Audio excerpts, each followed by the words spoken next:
રાજકોટ જિલ્લાના ધોરાજી તાલુકાના ઉમરકોટ ગામ ખાતે સરકારી જમીન પર થયેલ દબાણ દૂર કરાયું। ડેપ્યુટી કલેક્ટર, મામલતદાર, પીઆઈ સહિતના અધિકારીઓની હાજરીમાં દબાણ હટાવો કામગીરી હાથ ધરવામાં આવી। કુલ 200 વીઘા જમીન પર થયેલ ગેરકાયદેસર દબાણ પર બુલડોઝર ફરી વળ્યું છે। અંદાજિત 23 કરોડ રૂપિયાની જમીન પર થયેલ દબાણ દૂર કરવામાં આવ્યું। સરકારી જમીન પર ગેરકાયદેસર બાંધકામ ઊભું કરાયું હતું અને સાથોસાથ ખેતીનું વાવેતર પણ થયું હતું। પોલીસ બંદોબસ્ત વચ્ચે દબાણ દૂર કરવામાં આવ્યું। रिपोर्टर जगमाल सुवा, धोराजी। आज रोज एक बहुत सारा समाचार है कि धोराजी तालुकाना उमरकोट गाम में लगभग 200 वीघा जमीन पर गैरकायदेसर असामाजिक तत्वों दबाण हतुं।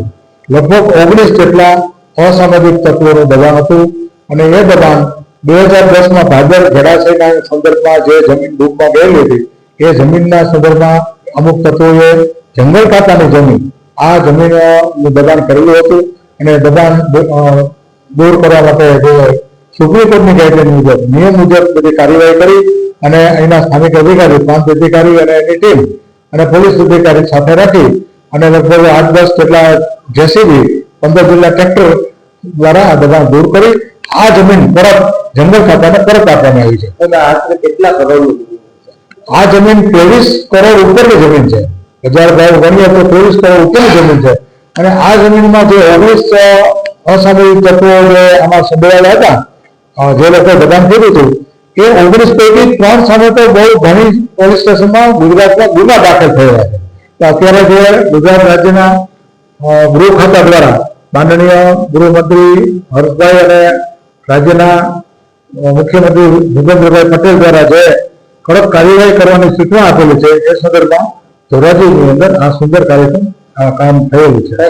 अवारनवार सरकारी जमीनों पर मकान गोडाओ एवा प्रश्नों पण घणा आवे छे, एने लईने सरकार शुं एक्शन લે?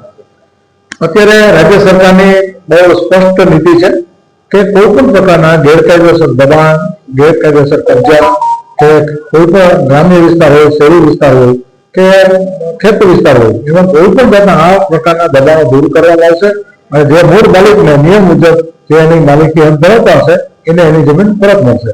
જે સરકારી જમીનો ઉપર દબાણ કરી અને મકાનો બનાવી લીધા છે એ લોકોને જમીનો સોંપવામાં આવશે અથવા સરકાર એની જમીન પરત લેશે?